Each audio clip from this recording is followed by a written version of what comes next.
I rise today, pretty solemn occasion in Eastern Ohio, frankly. I rise today to recognize a town in Eastern Ohio, one that most of my colleagues probably didn't even know existed a year ago. February 3rd, a little less than a year ago, 2023, 38 rail cars from a train spanning 1.5 miles, think about that, train spanning 1.5 miles derailed and overturned right outside the center of East Palestine, Ohio. Flames flared, thick black plumes of smoke billowed into the sky. Toxic chemicals started spewing into the air, in the water, and in the ground. We saw the footage. We all saw that footage. It dominated the news. People read the articles. They scrolled through it on social media. Americans watched it. The people of East Palestine lived it. They had to pack up and evacuate their homes in the middle of the night. They didn't know if the air they were breathing and the water coming from their faucets was safe. Their lives were turned upside down. My job is to always fight for Ohio. When disaster struck, we got to work. Residents in the surrounding area needed air, water, and soil testing. We secured it. They needed initial health screenings. We made it happen. We got the Centers for Disease Control to support a free health clinic. They needed answers and help with cleanup. We got that done. Local business owners and farmers and manufacturers needed investment to keep their community alive. We delivered through a loan program through the Department of Agriculture. Now, essentially, reporters have packed up. The cameras left the community to chase the next big story. But the people of East Palestine are still there trying to move forward. Over the last year, I visited East Palestine a number of times. Our staff is there even more often. Each time we ask residents what we can do. They want the contamination cleaned up completely. They want continuous monitoring of the air they breathe, the water they drink, and the screenings to see if their long-term health has been impacted. They want assurance that they're going to be hit by a surprise tax, that they won't be hit by a surprise tax bill this season. We included a provision in the bipartisan tax deal to guarantee that. That tax deal that included breaks for our research and development and the child tax credit voted out of the House Ways and Means Committee 40-3. We're fighting for all of it. We're not giving up. We'll keep asking, listening, and make sure they get what they need. As we sat at round tables at their local businesses and toured the health clinic and walked through the fields of family farms, I had the privilege of getting to know better this town and the people who call East Palestine home. A rich history. For decades, this community, this county, manufactured ceramics in this area and their economy boomed. Like my hometown of Mansfield, when bad trade deals shipped those jobs overseas and the factories closed their doors, the community came together and persevered. I listened to their family stories, their hopes for their hometown, their concerns for the future. In every visit, every conversation, every interaction, I saw determination and heart. When I think about East Palestine, I don't just think about a train derailment. I think about the resilience they have shown the world. I think about firefighters who were first on the scene that night of the derailment, having no idea what they were exposing themselves to, but that was their job. In all but one of the fire department, the chief is the exception, all but one of them is a volunteer.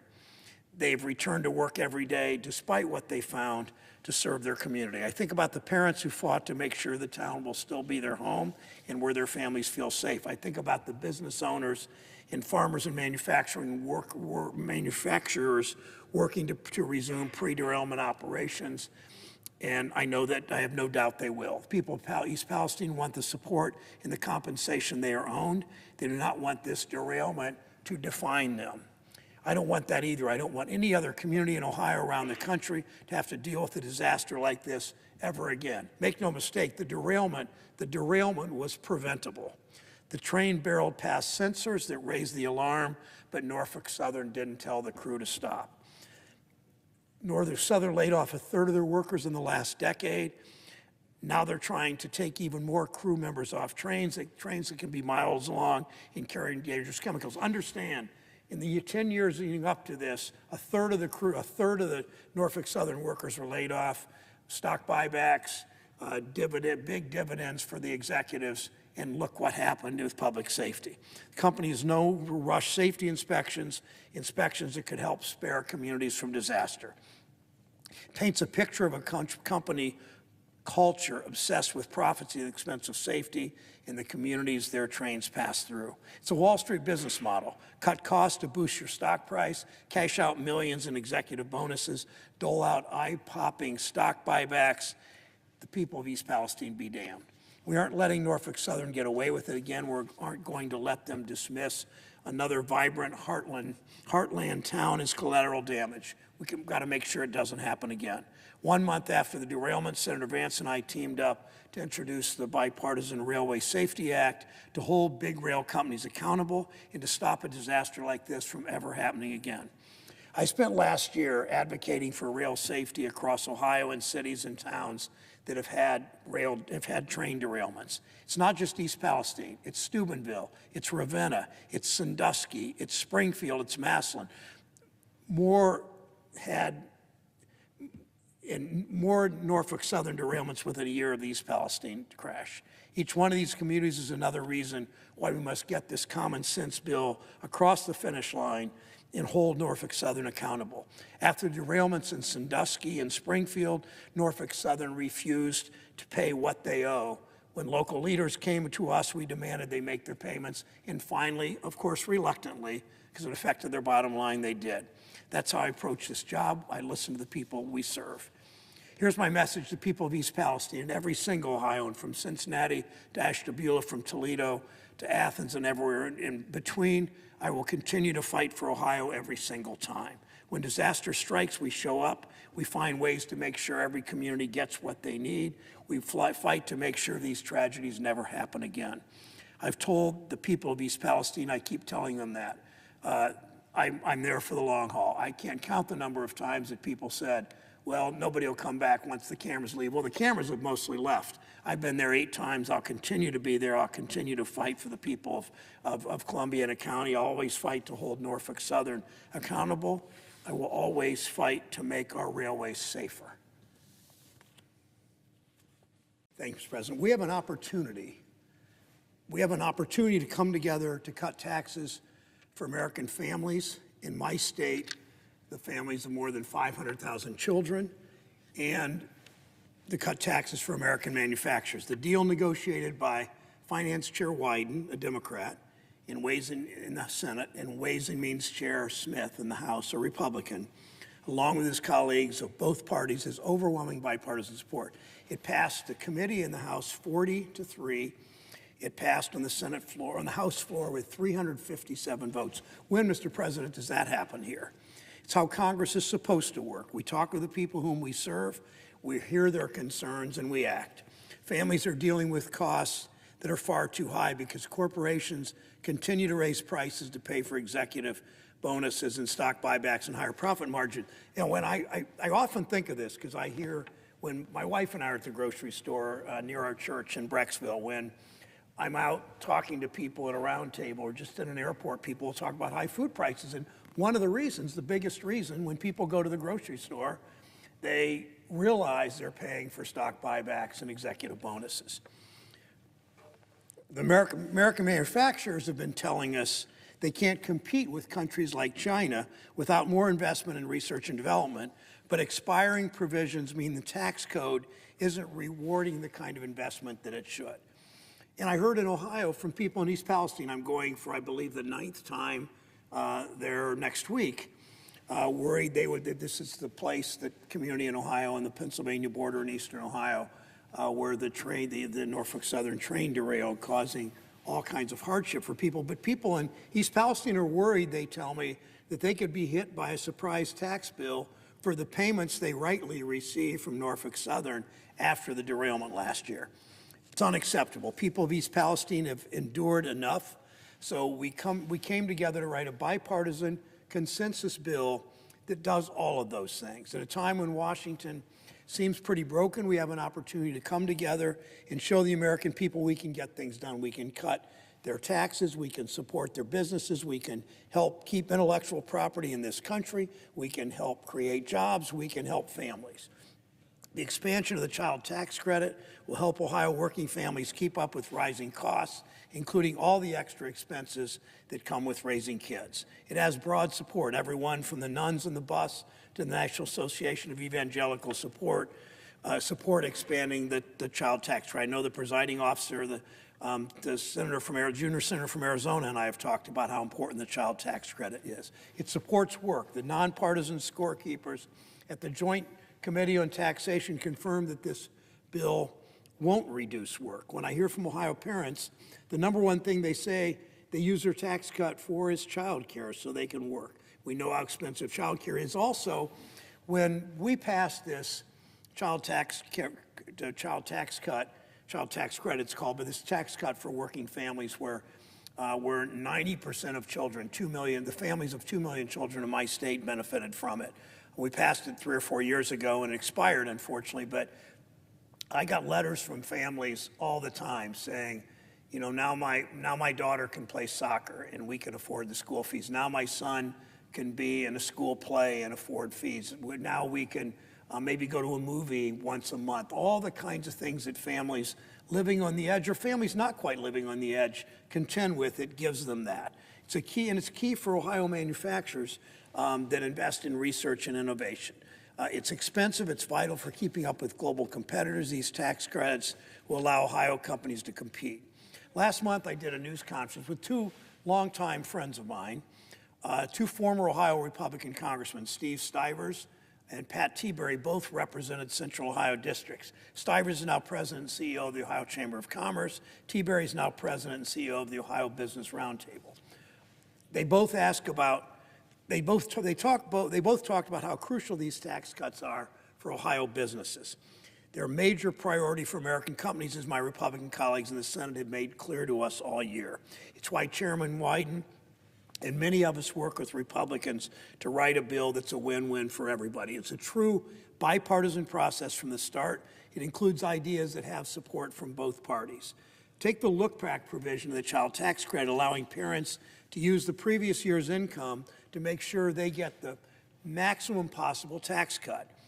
This is an idea that Senator Cassidy from Louisiana and I worked on together during the pandemic. We got support from both parties. This will make this bill work better. It will make this bill, it will enable this bill to help children and families more. It's the same option that corporations have in the tax code. Why not make it available to families? Because corporations can often do look-backs, can look at the year before and calculating their taxes. Why should children not be able to? The way Chair Wyden and Chair Smith negotiated this bill is how we should do this. We listen to the people we serve.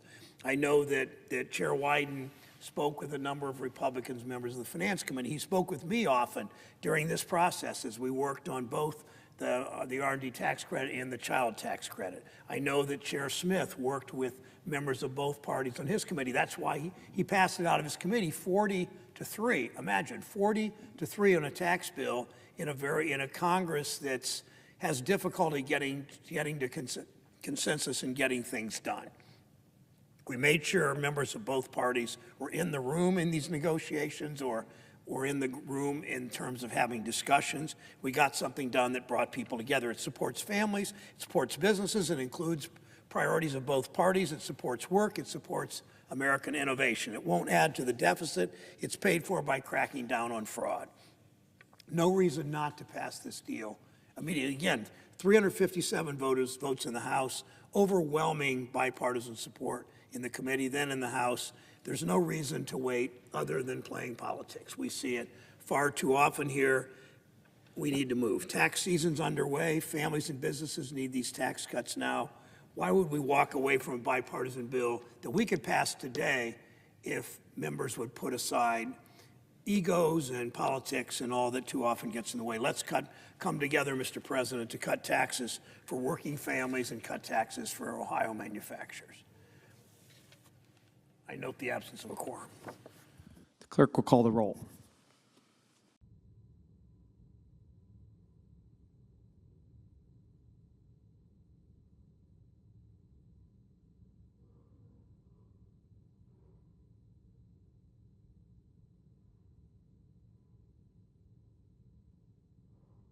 Mr. President. Senator for Ohio. Thank you, Mr. President. I rise early this evening to recognize Dee Taylor, a fierce labor advocate, a key partner in our fight for workers in this country, a friend who retired from his role as president of Unite Here earlier this month. Everything Dee has done, and I've watched him closely, I've worked closely with him, everything he's done over the course of his career comes back to the dignity of work. The idea that hard work should pay off for everyone, whether you punch a clock, whether you swipe a badge, whether you work in an office, whether you work for tips, whether you're raising children, whether you're caring for an aging parent. The dignity of work is what has guided Dee Taylor through his whole career as he's fought to unionize industries that have long been overlooked with workers who have long been underpaid and ignored. For the past 12 years, Dee served as president of Unite Here, the union that represents workers across the hospitality industry. Its members work in airports and food service, in hotels. They make textiles, they serve on Amtrak trains, they cross the nation. It's not a coincidence that we've seen so much momentum in the labor movement while Dee has been at the helm of Unite Here.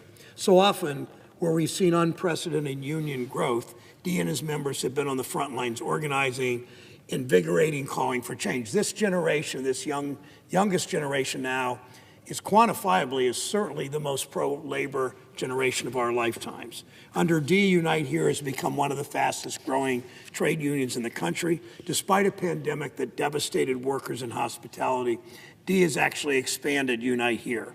He focused on southern states and right-to-work states, much harder states to organize than the presiding officer state of Maine or mine in Ohio. Not that it's easy in those states with federal law, but even harder in those southern states. Workers traditionally haven't had a seat at the table. During his time as president, Dee oversaw the union's organizing of 140,000 service and hospitality workers in over 1,000 workplaces across the country. Because of Dee and Unite Here, these workers now have a union card. It means higher pay, it means better benefits, it means safer workplaces, and it means something that many don't think about. It means more control over your schedule. I remember being in Nevada at the Culinary Workers Union Local 226, which Dee built into a powerhouse. That union is an inspiration for workers everywhere. They have a massive banner on the wall that said, "One job should be enough," that workers should not have to have 2 and 3 jobs to support their families. One job should be enough. I remember this wasn't directly about Dee, but I'll never forget this discussion I had in Cincinnati. I was at an AFL-CIO dinner, and there were a number of people, there were probably 300 people there. There was one table where there were 4 or 5 middle-aged women, and I sat down. They had an empty seat. They said, "Join us." And I sat down at the table, and I said, "Tell me your story." And they said, we just organized custodial workers. We had our first contract, 1,200 custodial workers negotiating with the downtown business owners in Cincinnati. And they said, "We signed our first contract." So what does that mean to you? And a woman said, "I'm 51 years old. It's the first time I have a paid 1-week vacation." Those are the workers so often that Dee Taylor organizes. Workers that are generally low paid, workers sometimes without health care, workers often without vacations, workers that have no say over their schedule. And those are the people that he work. And he's always said one job should be enough. That's what he's fought for. He first got involved as a college student while working at a local restaurant. He joined the union. He eventually became the shop steward for that local. After graduation, he moved to Nevada to work on a Unite Here strike. He quietly moved up through the ranks, eventually leading the union in the famous 7-year Frontier Casino strike, one of the longest successful strikes in labor history. Dee became a key player in negotiations with some of the largest casinos on the Strip. He became an institution at Unite Here. As the head of the culinary union, he built a coalition of service workers. He showed the country there's no reason a service job can't be a good job where you're respected, you make good wages, and build a career. As gaming division director, he led casino workers across the country to victory, organizing new members, leading new strikes. He went on to be the general vice president of Unite Here before being elected as union president. And all along the way, he became known for that constant refrain, "One job should be enough." Let me say that one more time. One job should be enough for everybody in this institution. That's kind of the way it is. But for far too many low-paid workers, they've had to work a second job or a third job to pay the rent, to support their kids, to just get along every day. He's fought to make that rallying cry reality by transforming standards for work in hospitality and service. It's meant securing higher pay. It's meant fighting for contracts with affordable, quality health care that workers have access to and can navigate their way through. It's meant standing up to layoffs. It's meant helping tens of thousands of workers get their jobs. Because of D, workers across the country are in better jobs with better pay and better benefits. I've had the privilege of working with D on many issues, including fighting for the Senate's dining workers. Believe it or not, the people who served us in this institution were making very suboptimal wages, some barely enough. One man I met when I was involved in this worked here all day and lived in a homeless shelter at night. Imagine that. One job should be enough. They served the Senate during a pandemic, during a violent insurrection. Every day they fed senators and staff and tourists from Ohio and all over in Maine and all over the country. Yet fewer than 1 in 5 of them at that time could afford the health insurance plan that was offered to them. Together, we fought to make sure the new contract honors the dignity of work with the pay and the benefits and the respect that Senate dining workers deserve and have earned, that all workers deserve and have earned. It wouldn't have happened without D, without Unite Here, without the Senate dining workers who use their voices and their collective power to secure a better contract. It's just one example. At every role, every opportunity, D's fought to turn jobs that traditionally have come with low pay and minimal benefits into careers where people can build a life and see a future. Simply the dignity of work, where their work has dignity. For that, we're grateful for D's tenacity, for his advocacy, for his leadership, we're grateful. In retirement, D, of course, will keep fighting for workers. As chair of Unite Here Health, he'll support the union and the gaming industry. He will never fully retire. I look forward to working with his successor, Gwen Mills, the current Secretary Treasurer of Unite Here, the first ever woman president in this union's history to be elected international union, first ever woman in this union's history to ever be elected the international union president in a union that has a huge number of women, as you know. If you love this country, you fight for the people who make it work. That's exactly what D has done his whole life. It's what Unite Here has done. It's what I'll continue to work with my colleagues to do in this body.